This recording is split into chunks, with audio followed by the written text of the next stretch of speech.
അല്ല നീ എന്താ പെട്ടെന്ന്? ഒന്നുമില്ലടി, നാട്ടിൽ വന്നപ്പോ നിന്നൊന്ന് പെട്ടെന്ന് കണ്ടിട്ട് പോവാം നീ വിചാരിച്ചു, അത്രേ ഉള്ളൂ. ഓ, നിനക്ക് ഇപ്പോഴെങ്കിലും തോന്നിയല്ലോ എന്നൊന്ന് കാണുന്നു. ഞാൻ കാണുന്നുണ്ടല്ലോ, ഫേസ്ബുക്കിലൊക്കെ ഭയങ്കര ആക്റ്റീവ് അല്ലേ? ഒന്ന് വൈറലാവാൻ നോക്കിയടേ, പക്ഷെ പറ്റുന്നില്ല. ഒന്നും അങ്ങോട്ട് ശരിയാവുന്നില്ല. എന്തായാലും നിന്റെ സെറ്റപ്പ് കൊള്ളാട്ടോ. ദാ ചീനവല, ചെമ്മീൻ കെട്ട്. എങ്ങനെ പോണു കാര്യങ്ങളൊക്കെ? സുഖല്ലേ? സുഖം എനിക്ക്. ദേ നീ അങ്ങോട്ട് നോക്കിയേ, ഈ വല, ഈ ചെമ്മീൻ പിടുത്തം, ഈ കരിമീൻ കൃഷി, ഇതൊക്കെയാണ് അങ്ങേരുടെ ലൈഫ്. ഞാൻ ഇതൊന്നും അല്ലട പ്രതീക്ഷിച്ചത്. അതെനിക്കറിയാലോ, പണ്ടെങ്ങനെയായിരുന്നല്ലോ. ആ, പണ്ട് കാരണന്മാരൊരു ചൊല്ല് പറയും, ഈ പൊട്ടനെ ചട്ടൻ ചതിച്ചാ ചട്ടനെ ദൈവം ചതിക്കുന്നു.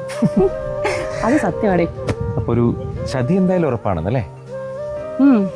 എടി എന്തായാലും നിനക്കെല്ലാം ഈ മീനൊക്കെ കൂട്ടി ചോറിനല്ലേ? ഒന്ന് പോടാ, എത്ര ദിവസം ഈ മീൻ കൂട്ടി കഴിക്കും? അതൊക്കെയാണോ ലൈഫ്?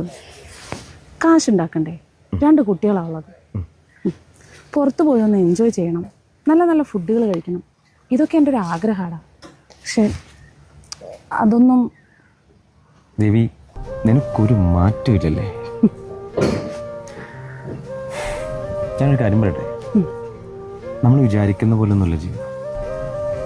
നമുക്ക് കാശില്ലെങ്കിലും അടുത്ത ആരെങ്കിലും ഒക്കെ ഉണ്ടാവുന്നത് എന്ത് വലിയ കാര്യമെന്ന് നിനക്കറിയാം.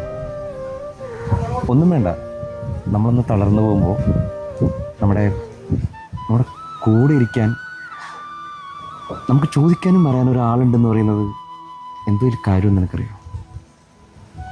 അതെന്താടാ അപ്പോൾ നിന്റെ ലൈഫ്? എനിക്കൊരു ചീനവലില്ല.